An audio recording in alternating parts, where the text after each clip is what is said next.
a project, and the one most related to today's lecture is 105, which I based on this same chapter of the book. So it's going to be very familiar looking. If you go here to 105, that's where you do this classification. And so you're just going to do all these things. You download the MNIST data in Google Colab, and then you can print the shape of the data to see what you got, 70,000 images, 784 pixel values for each image. And then you can view the images, as we've done before, and print them out. And then you can split it into training and testing sets, 60,000 on training and 10,000 for testing. And then you can make it binary by defining a wide train that tells you if the label is 5 or not 5. So you separate it into just 5 and not 5 group. And now you can train some models. So you make this linear model here. And that's it. You just make an SGD classifier and train it. And that will give you some predictions. As we've seen before, it gets the first 3 correct. The first one is indeed 5. The next 2 are indeed not 5. And then you do the cross-validation, the confusion matrices, the recall and the F1 score and all that jazz. You can easily calculate all that stuff. And then you can create this graph here, which shows the entire graph of as you move the threshold, as you move from the low threshold that gives you high recall but low precision, up to the high threshold that gives you high precision and low recall. And then there's flag defined. And then I added this just yesterday. I added the multi-class classification here. So with SVC, you can do multi-class. And now you'll get outputs like this. And what I did was I tried printing a list of them, finding the falses, but finding errors. There are very few errors. So I wrote this script, where you get the scores, and then you decide if it's correct.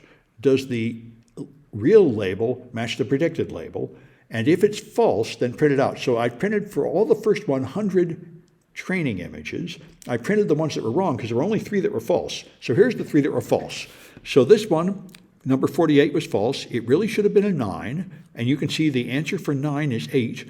But here's something bigger. So this should have been a 9, 8, 7, 6, 5, but it was misidentified as a 5. And this one should have been a 1, but it was misidentified, and you can see it was misidentified as a 2 instead of a 1. And this one should have been a 9, but it was misidentified as a 1. So there are only 3 were false out of the first 100. So that's one measure of the efficiency of this. And that's SVC, and this is 1 versus 1. So this is the one that used 45 models, 1 versus 1. Then you can do 1 versus the rest, which will create and train a model, forcing it to use 1 versus the rest as a classifier. And now it only gets 2 of them wrong, 48 and 80. And by the way, as you might imagine, notice it was number 48 and number 80 this model got wrong. And up here it was 48, 70, and 80. So as you'd expect, there are certain problem images, which are probably really scrawled, and the different models will have trouble with the same image. That makes a lot of sense. All right. And then you can use SGD, stochastic gradient descent, to classify the images.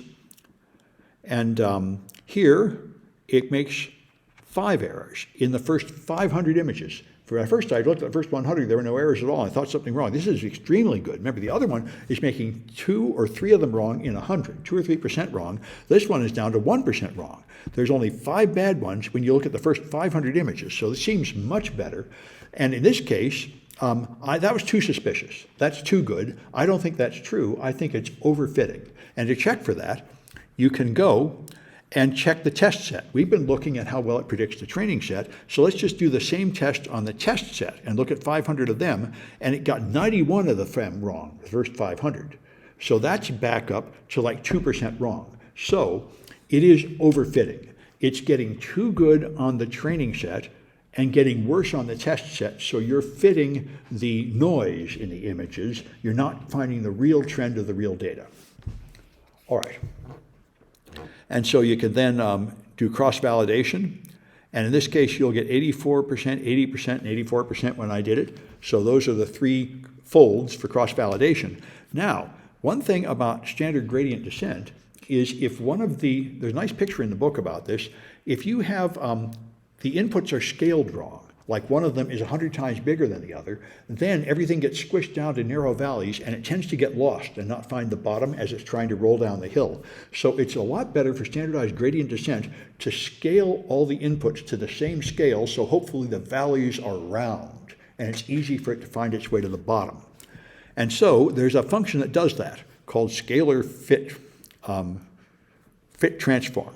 So it'll automatically scale the inputs to be the same general size, and that should improve the output. And in the textbook, it made it a lot better, but when I tried it with the data that I had, the first 2,000 images, it didn't make it that much better. Here it was 84%, 80, and 84, and after scaling it, it just went up to 85, 81, and 85. Now, your textbook wasn't entirely clear how they did this, but I think they trained it on the entire 70,000. And I tried that, and it was taking a really long time. So for your project, I just stuck it where you just use the first 2,000, which is what they've been doing throughout to make it faster. Anyway, now we can make the confusion matrices we talked about. And notice in the book they had like 4,000 in one cell, but I'm only training on the first 2,000 images, so the numbers are all smaller. So you can make this confusion matrix, and you see here's all the correct predictions, counting the number of images, and here's all the errors. And again, this is raw count of images, and it's probably better to just make it a percentage, so you can do that here. And you see again the same pattern here. Notice that the biggest error is down here, 7%, and here's 6%. Anyway, there's the error, and there's a flag there. The percentage in that corner is the flag. And so that's what I wanted to show you. That's this ML 105, which takes you through what happens in this chapter. All right, that's all I wanted to say about that.